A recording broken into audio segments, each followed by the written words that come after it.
अदिति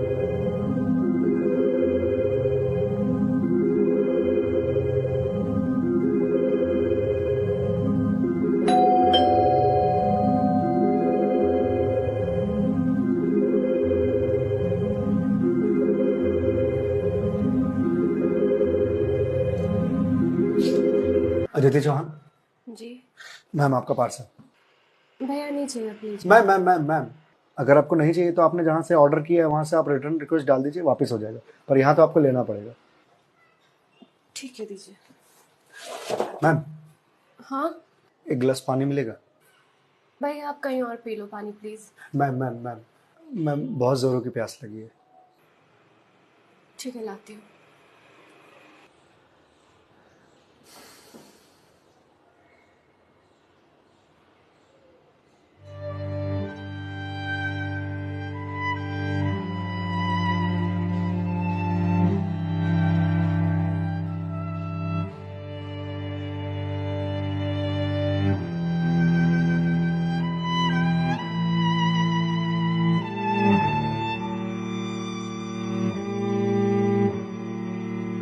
लीजिए लीजिए भैया, देख क्या रहे हैं?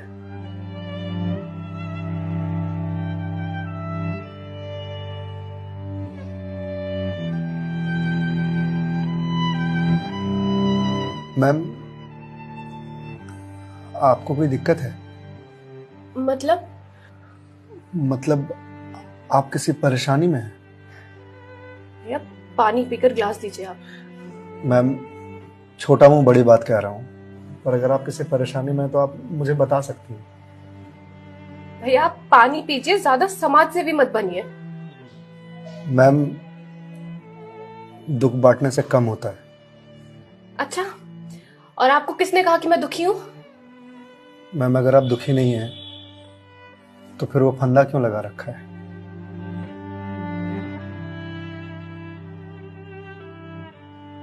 मैम मैंने सुना है खुशियां बांटने से बढ़ती हैं और दुख बांटने से कम होता है। मैम बड़े से बड़ा दुख कम हो जाता है अगर आपके पास कोई सुनने वाला हो। मैम प्लीज मैम रोइए मत मैम देखिए, ये तो मुझे नहीं पता कि आपको क्या परेशानी है, पर अगर आप मुझे बताएंगे तो शायद मैं कोई सॉल्यूशन निकाल पाऊं। नहीं, कोई मेरे लिए कुछ नहीं कर सकता। मेरे पास अब मरने के अलावा कोई ऑप्शन नहीं है।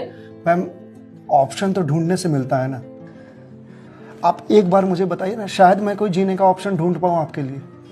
क्यों बताऊं तुम्हें? क्या कर लोगे तुम? मैंने बोला ना, मेरी हेल्प कोई नहीं कर सकता है। मैम आप अगर मुझे नहीं बताएंगे तो मैं वैसे भी कुछ नहीं कर पाऊंगा, पर अगर आप मुझे बताएंगे तो शायद मैं कोई हल निकाल पाऊं। और अगर कोई हल नहीं निकला तो आप तो वैसे भी सुसाइड करने जा रही थी, तो जाने से पहले अपना दुख मुझे बताते जाइए प्लीज।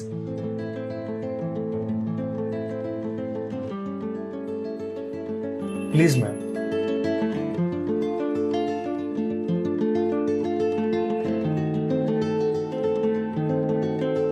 मैं ईएमआईस के चक्कर में फंस चुकी हूँ। मतलब मैं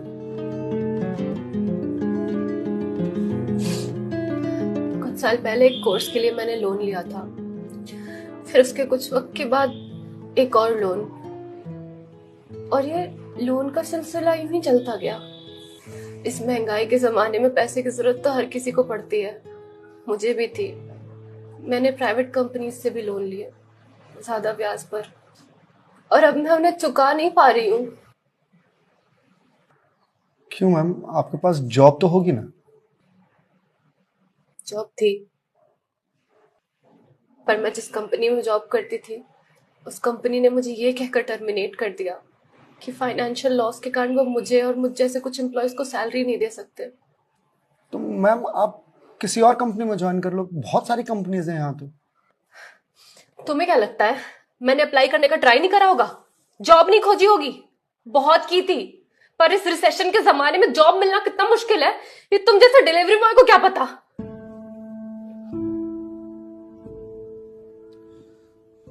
आई एम सॉरी मैम, शायद आप सही कह रही हैं, मुझे इस बारे में कोई जानकारी नहीं है। जॉब जाने के बाद मेरे से चीजें हैंडल नहीं हो रही हैं। बैंक से रोज कॉल्स आते ईएमआईज भरने के लिए, और प्राइवेट कंपनी वाले फोन कर कर के धमकियां दे रहे हैं। मैं इस लोन के जंजाल में फंसती चली जा रही हूँ, और अब मेरे पास सुसाइड के अलावा कोई और ऑप्शन नहीं है। मैम, ऑप्शन क्यों नहीं है? आप ये बात अपने घर में बता सकती हैं, अपने पापा को बता सकती हैं। नहीं, मैं ये बात अपने पापा को नहीं बता सकती। क्यों मैम?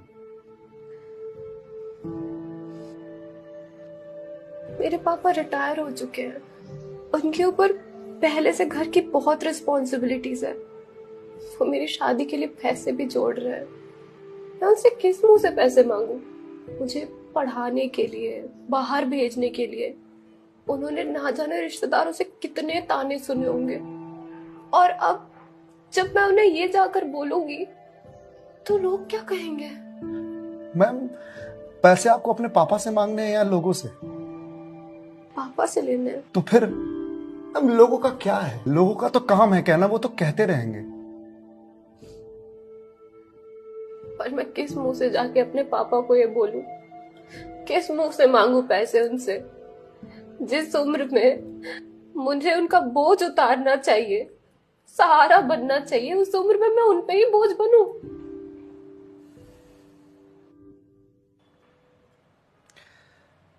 मैम, एक बात बताएंगे आप?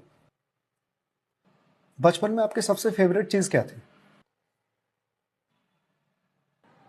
बचपन में मुझे साइकिल का बहुत शौक था। तो मैम, आपको साइकिल किस एज में मिली थी? यही कोई 8 साल की होंगी मैं। तो साइकिल तुरंत मिल गई थी आपको? नहीं, पापा तो मान ही नहीं रहे थे। बोल रहे थे गिर जाएगी, चोट लगा लेगी।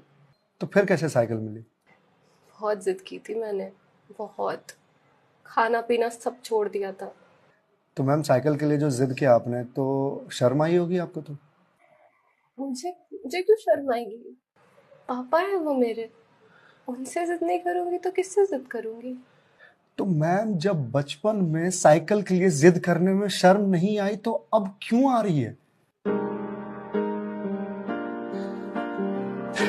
मैम, अभी आपने कहा कि आपके पापा आपकी शादी के लिए पैसे जोड़ रहे हैं, और आप तो यहाँ सुसाइड कर रही हो। तो वो उन पैसों का क्या करेंगे? या उन्हें ये जानकर बहुत खुशी होगी कि उनकी बेटी ने शादी का बोझ हल्का कर दिया उनके सिर पर से। मैम, आपको मालूम है, हमारे जनरेशन की दिक्कत यही है कि हम अपने आप को इतना बड़ा समझ लेते हैं कि हम अपने पेरेंट्स से ही अपनी बात छुपाने लगते हैं। कभी ये कहकर कि पापा मम्मी नहीं समझेंगे, या कभी ये कहकर कि मैं उन्हें परेशान नहीं करना चाहती, या कभी ये कहकर कि हम दोनों की सोच नहीं मिलती है। एक बार आप अपनी दिक्कत अगर अपने पेरेंट्स से शेयर कीजिएगा ना, तो आपको जीवन में फिर कभी सुसाइड करने की जरूरत नहीं पड़ेगी, या मेरे जैसे किसी अनजान से अपनी बात शेयर करने की जरूरत नहीं पड़ेगी। प्लीज मैम, एक बार शेयर करके देखिए। उनसे बेहतर दोस्त इस दुनिया में कोई नहीं हो सकता। प्लीज मैम, एक बार ट्राई कीजिए, प्लीज मैम।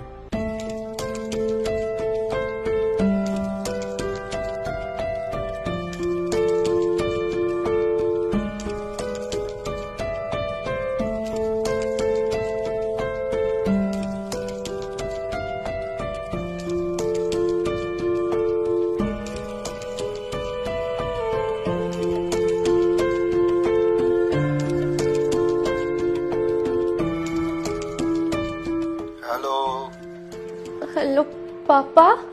हाँ दीदी, बोल, कैसी है बेटा? पापा, मुझे आपसे कुछ बात करनी है।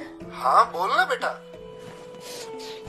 पापा, मैं क्या हुआ बेटा? पापा, मैं बहुत परेशान हूँ। हाँ तो मुझे बता ना, किस लिए परेशान है?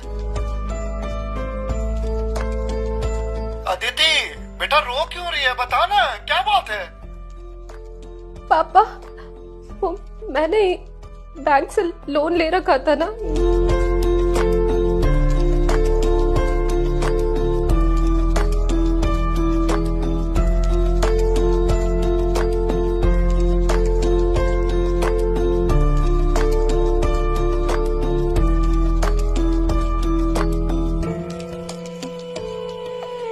देख बेटा, जो हो गया सो हो गया, तू चिंता मत कर, मैं हूं ना।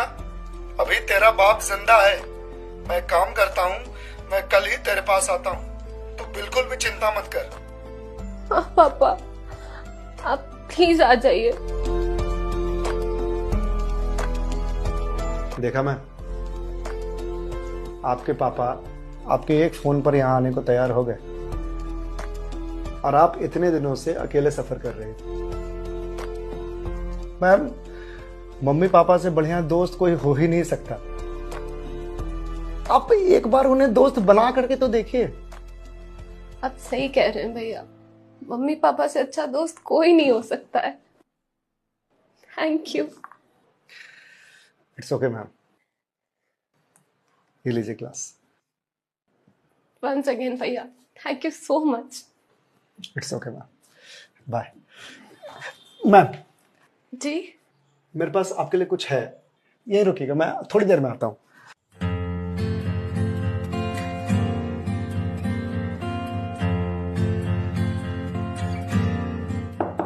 मैम। जी भैया।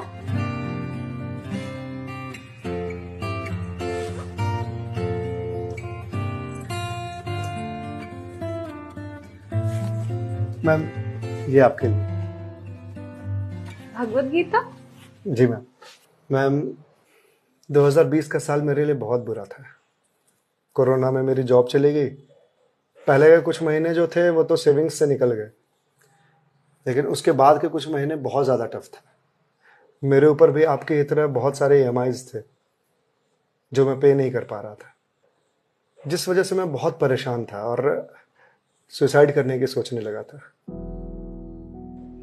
और एक दिन तो सुसाइड करने निकल भी गया था, लेकिन पापा ने मुझे पकड़ लिया।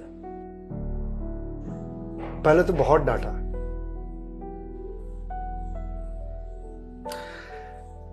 फिर उसके बाद सीने से लगा करके कहा कि तू चिंता क्यों करता है, मैं हूं ना। उन्होंने ही मेरे सारे बिल्स पे किए और उसके बाद ये भगवत गीता दिया मुझे और बोला, बेटा जीवन में जब भी कोई परेशानी आए, किसी चीज का हल ना मिले तो ये पढ़ लेना। इसमें जीवन की सारी परेशानियों का हल तुझे मिल जाएगा। और मैम, वो दिन है और आज का दिन है। आज जिस कंपनी से मैं आपको डिलीवरी करने के लिए आया हूं वो मेरी ही कंपनी है। आपकी अपनी कंपनी है? जी मैम।